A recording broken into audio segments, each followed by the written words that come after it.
Experience your dream retirement life for a day. Ananya's Nananani Homes, Coimbatore. Kanchipuram பச்சைய parcels Chennai, Kanchipuram, Vellore, Tiruvannamalai. Hotstar Specials Goli soda rising now streaming on Disney Plus Hotstar. இந்த பூசணியில் விளக்கேற்றியோ இல்லை தேங்காயிலையோ எலுமிச்சங்காயிலையோ விளக்கேற்றினவங்களோட வாழ்க்கை எப்படி இருக்குது அப்படின்னு கேட்டாக்கா, நேர்மறை உள்ள ஒரு பொருளை எப்பவும் எரிச்சாக்கா அது நமக்கு எதிர்மறை வினையத்தான் கொடுக்குமோ ஒழியும் நேர்மறை சக்தியை கொடுக்காது. அந்த விஷயத்தில் நீங்கள் முதல்ல தெளிவாக இருங்க. இப்போ வராகியை கும்பிடணும், அவளுக்கு நான் விளக்கேற்றணும், என்னோட கஷ்டம் தீரணும், எனக்கு அவள் பாதுகாப்பாக நிற்கணும் அப்படின்னாக்கா நீங்கள் முதல்ல கையில் எடுக்க வேண்டிய விஷயம் என்ன, சப்த கன்னிமார்களில் ஒருத்தியாக வந்து அவளுக்கு முதன்மையாக வராகிய வழிபாடு நினச்சி வழிபாடு செய்வாங்க. எவன் ஒருத்தன் வாழ்க்கையில் வராகிங்கிற வரானோ அவனோட வாழ்க்கை செம்மைப்படும், சீர்படும், அதுக்கப்புறம் வேற ஒரு நிலையை அடைவான். இந்த வராகி எங்கேருந்து அப்படின்னு பார்த்தாக்கா, பாண்டிய நிலத்திலேயே அவளுக்கு உண்டான சுயம்பு வராகியே இருக்கான். எங்கே அப்படின்னு பார்த்தாக்கா, வராகி தெய்வத்துக்கு இப்போ நம்ம பார்க்குறோம் கோயில்களில் அஷ்டமி, பஞ்சமி போன்ற திதிகளில் ரொம்ப விமர்சையாக விளக்கேற்றுற வழிபாடு பார்க்குறோம். பெண்கள் அதிகமாக வராகி தெய்வத்தை கொண்டாடுறதை நம்ம பார்க்குறோம். அதை பற்றி சொல்லுங்கள் சாமி. அந்த திதிகள் ஏன் வராகிக்கு அந்த திதிகளில் பூஜை, அதே நேரம் இது மாதிரி செய்கிறது முறையா? நிறைய விதவிதமான விளக்குகள்லாம் பார்க்குறோம். இப்போது சிலருக்கு இந்த பஞ்சமி திதி எப்போ வருதுங்கிறதுல ஒரு சில குழப்பம் இருக்கும். இப்போ அதை நம்ம தீர்த்தலாம். அதாவது பௌர்ணமி முடிந்து 5வது நாளில், அதே போல் அமாவாசை முடிஞ்சு 5வது நாளில் இந்த பஞ்சமி திதிங்கிறது ஆரம்பமாகும். இந்த திதியில் தான் இந்த பஞ்சமி திதி நம்ம அன்னைக்கு நம்ம வராகி வழிபாடு, அவளுக்கு உண்டான நம்ம படையலிட்டு அவளுக்கு உண்டான வழிபாடை நம்ம செய்ய ஆரம்பிச்சோன்னா ஒரு அதீத நமக்கு சக்தி இருக்கும்.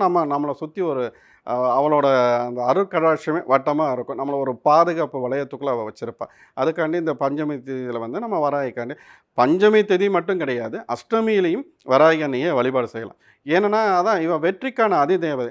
நம்ம எந்த ஒரு காரியத்தை நினச்சாலும் நம்ம எதிரியே இல்லாத ஒரு நிலை வேணும்னா இந்த அஷ்டமி திதியாக இருந்தாலும் சரி, பஞ்சமி திதியாக இருந்தாலும் சரி, இந்த நாட்களில் நம்ம செய்யலாம். இது போக இப்போது நீங்கள் விளக்கேற்று முறைங்கிறது இங்கே ஒரு சில விஷயத்தை நம்ம சொல்லிகிட்ருக்கேன்.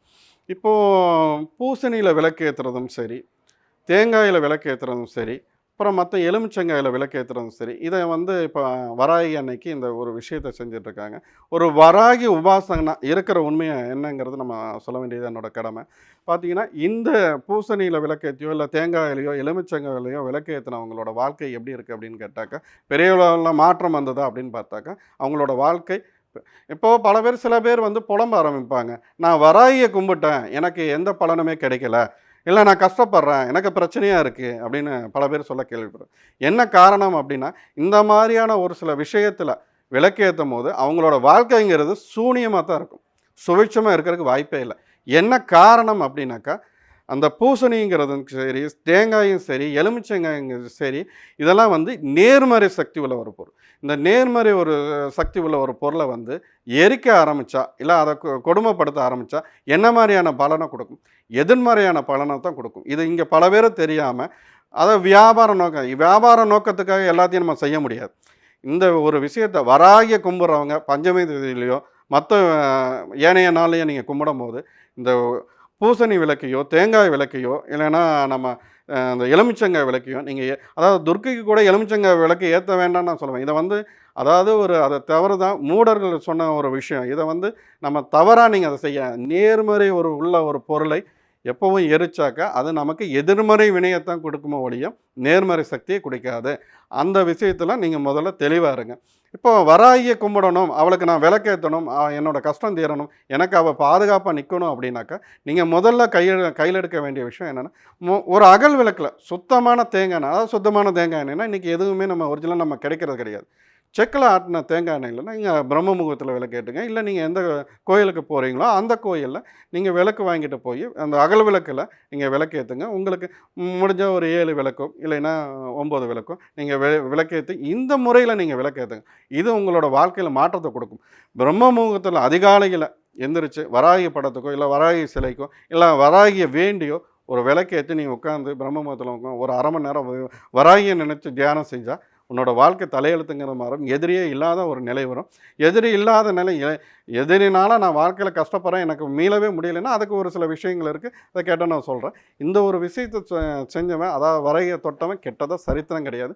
இப்படி விளக்கேற்றுங்க. இதை விட்டுட்டு தேவையில்லாத ஒரு விஷயத்தை நீங்கள் செஞ்சு உங்கள் வாழ்க்கையை சூனியமாக்கிக்க வேண்டாங்கிறது தான் என்னோட ஒரு வேண்டுகோள். வராகி வழிபாடு அப்படிங்கிறப்ப இது திடீர்னு முளைச்சது அப்படின்னு சொல்லிட்டு ஒரு விமர்சனம் வைக்கிறாங்க.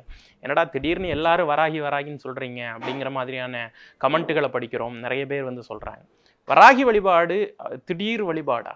சில மூடர்களோட அந்த கூற்று தான் வந்து திடீர் வராகி வழிபாடு அப்படிங்கிறது. வராகிங்கிறவரை நான் என்னைக்கு இருந்து எப்போ ஆதியிலேருந்து குறிஞ்சி நிலத்திலேருந்து, அதாவது முருகனோட அந்த செய்யவனோட வரலாற்றுலேருந்து இருக்காங்கிறத நான் சொல்லிட்டேன். இதில் திடீர் வராகி எப்படி வருவா? இப்போ திடீர் வராகின்னா இப்போ அவளுக்கான நம்ம திடீர்னு கொண்டு வந்த வச்சு வழிபாடு செய்கிறோம். சப்த கன்னிமாரில் ஒருத்தி.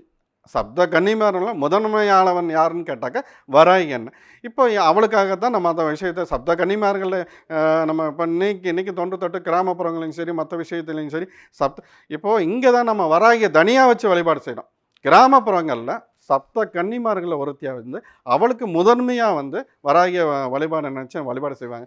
இப்போ சப்த கன்னிமாரில் ஒருத்தியாக இருந்தவ எப்படி திடீர் ஒருத்தியாக வந்து நிற்பா?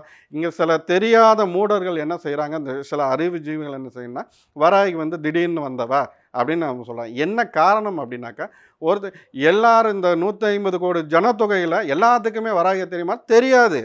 நீங்கள் சில கோடி பேருக்கு தான் தெரியும். அது 1 கோடி பேருக்காக அதுவே ஆச்சரியம்தான். எப்போ இவன் வந்து நிற்பா, ஒருத்தனை காத்து நிற்பா அப்படின்னா, எனக்கு வாழவே வழி இல்லை, எனக்கு இதுக்கு மேலே யாரும் இல்லை, என்னோடய வாழ்க்கையில் விளிம்பில் நிற்கிறேன் அப்படின்னு நினைக்கும் போது தான் அவள் வந்து அன்னைக்கு அப்போ தான் அந்த நேரத்தில் வந்து நிற்பா. எல்லாருக்கும் வந்து வராகி காட்சி தரா, எல்லாருக்கும் அவளோட அருட்கடாட்சம் கிடைக்குதானே? இல்லை. நான் வாழ்க்கையில் முன்னுக்கு வரணும், ஏன்னா அதான் எதிரியே இல்லாத நிலை வேணும். இந்த பில்லி சூனியத்தாலோ மாந்திரியத்தாலேயோ பாதிக்கப்பட்டு எனக்கு வழியே இல்லைன்னு நிற்கிறவனுக்கு அவன் வந்து நிற்பான். வாழ்க்கையில் துன்பப்பட்டு துயரப்பட்டு நிற்கிறானா, இல்லை துரோகத்தால் வீழ்த்தப்பட்டு நிற்கிறானா, அவனுக்கு வந்து நான் இருக்கேன் அவனை கைதூக்கி வர்றதுக்கு அப்போ நிற்பா. இப்போ ஏற்பட்டவங்களுக்கு தான் நிற்பா. இவன் எல்லாருக்கும் இந்த மாதிரி அறிவு ஜீவிகளை பேசுகிறவனுங்களுக்கு எல்லாருக்கும் வந்து நிற்க மாட்டான். இந்த மாதிரியான ஆட்களுக்கு தான் வந்து நிற்பா. ஒருத்தனோட வாழ்க்கையில் மாற்றம் வேணும், ஒருத்தனோட வாழ்க்கையில் அடுத்த கடத்து எவனோட வாழ்க்கையில் இதை வராயிங்கிற ஒருத்தி உள்ள என்றாரோட அப்போ அவன் புரிஞ்சுக்கலாம், என்னோட வாழ்க்கையில் இதுக்கப்புறம் மாற்றம் வரப்போகுது, என்னோட வாழ்க்கைங்கிறது வேற ஒரு கட்டத்தை நோக்கி போக போகிறோங்கிறத நம்ம புரிஞ்சுக்கலாம். இப்போ எல்லா கடவுளும் வந்து எல்லா நேரத்திலையும் வந்து ஒருத்தனுக்கான உண்டான அந்த விஷயத்தை செஞ்சு நம்ம பண கஷ்டம்னா பணத்தை கொடுக்குறது ஒரு வாய்ப்பை தான் கொடுப்பா. எவன் ஒருத்தன் வாழ்க்கையில் வராயிங்கிற வரானோ அவனோட வாழ்க்கை செம்மைப்படும், சீர்படும், அதுக்கப்புறம் வேற ஒரு நிலையை அடைவான். அதாவது இந்த தப்பு தண்டா இல்லாமல் வேற ஒரு இது இல்லாமல் நீதி நேர்மையோட நெறி தவறாமல் வாழ்கிறதுக்கு வராகியை கையில் எடுக்கலாம். இதை வராகியை தொட்டவன் கெட்டதாக சரித்திரம் இல்லை. மறுபடி நான் அதை தான் புரிய வைக்கிறேன். இது பல பேருக்கு இங்கே புரியறதில்ல. புரியாதனால தான் திடீர் வராகிங்கிறான். திடீர் வராகி இல்லை, ஆதி வராகி. வராகி தேவியை வந்து வழிபடக்கூடிய ஸ்தலங்கள் தமிழ்நாட்டில் இந்த கோயில்களுக்கு கண்டிப்பாக நீங்கள் போங்க அப்படிங்கிற உங்களுடைய அந்த லிஸ்ட் ஏதாவது வச்சுருக்கீங்களா? இந்த மாதிரி இந்த கோயில்கள்லாம் வராகி தேவிக்கு ரொம்ப பிரசித்தியான கோயில்கள். இப்போ வராகி தேவி அப்படின்னு பார்த்தாக்கா, இப்போ எல்லாரும் எடுத்துட்டாக்கா முதல்ல சொல்கிறது எந்த இடம் அப்படின்னு பார்த்தாக்கா, ராஜராஜன் கட்டின அந்த நம்ம தஞ்சாவூரில் இருக்க அந்த பெரிய கோயிலை தான் நம்ம சொல்லுவாங்க. அங்கே வந்து இருக்கு. இப்போ தஞ்சை பெரிய கோயிலில் இருக்க வராகி அவருக்கு எப்படி தெரிய வரும்? இங்கே பாண்டிய மன்னர்கள் அவங்க இப்போ முன்னெல்லாம் வந்து ரகசியமாக தான் ஒரு சில தெய்வங்களை வழிபாடு செஞ்சாங்க. எதுக்காக அப்படின்னா, தன்னோட வெற்றியோ தன்னோட சூட்சமோ மற்றவங்களுக்கு தெரிஞ்சிட வேண்டாம் அந்த காரணத்துக்காக. இப்போ பாண்டிய மன்னர்களும் அதற்கு முன்னாக வராகியை வழிபாடு செஞ்சுருக்காங்க.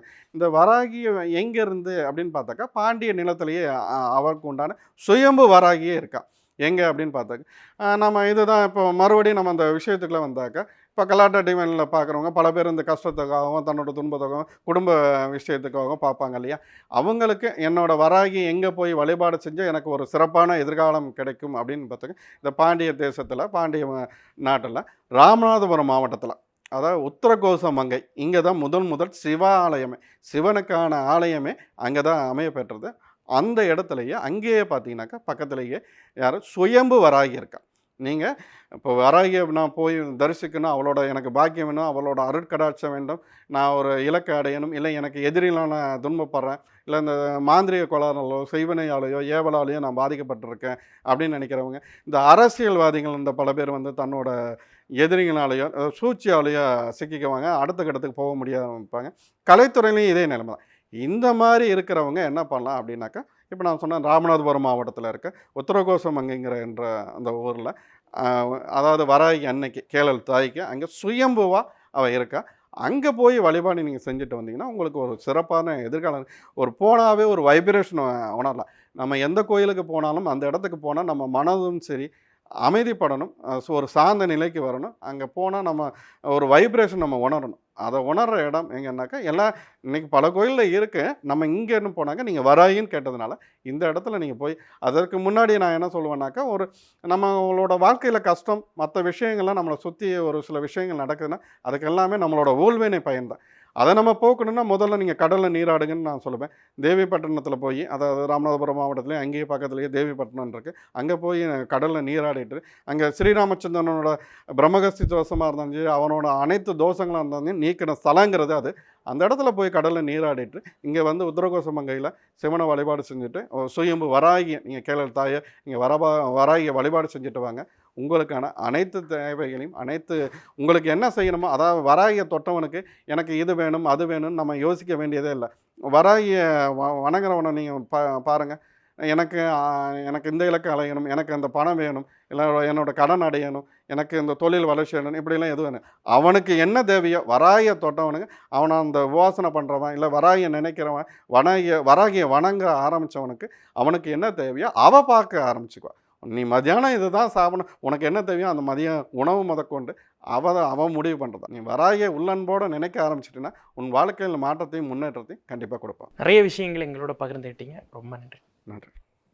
Experience your dream retirement life for a day. Ananya Snananani Homes, Coimbatore. Kanchipuram பச்சைய parcels, Chennai, Kanchipuram, Vellore, Tiruvannamalai. Hotstar Specials Goli Soda Rising now streaming on Disney Plus Hotstar.